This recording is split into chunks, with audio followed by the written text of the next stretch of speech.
Let's move over to this lightweight scrap now where we got Thiago Moises coming in at plus 100. He goes up against Gage Young, who comes in at minus 120. Now, Moises is coming off of a knockout loss from May where he came up short against Jared Gordon.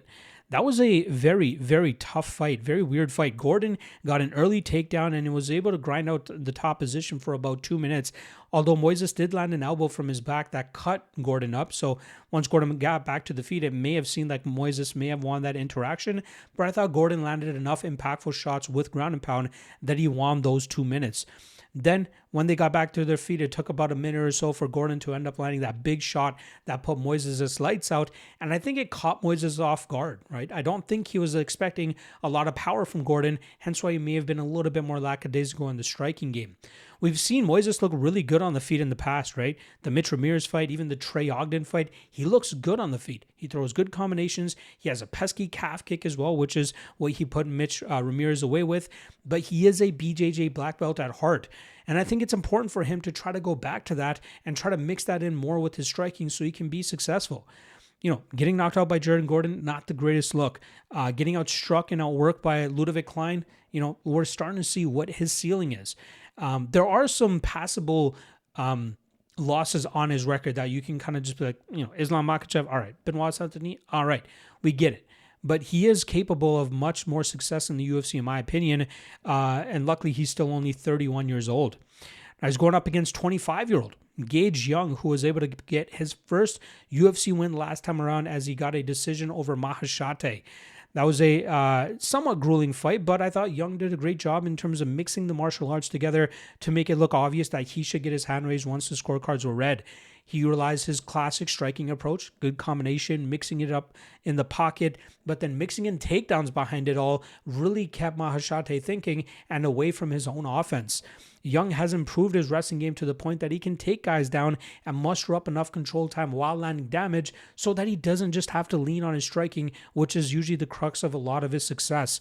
He has some decent power in his hands. He's been able to knock out a good chunk of his 10 wins, but it's really his ability to mix everything together that will make him more and more successful in the UFC. And he's still only 25 years old. So there is a ton of time for him to round out his skill set and really achieve the type of potential people expect of him.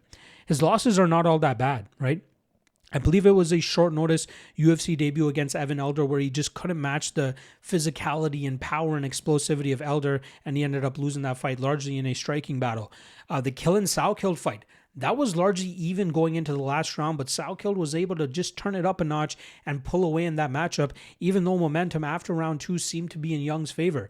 But Saukild showed what made him such a great fighter, and he was able to grind that fight out and get the win there.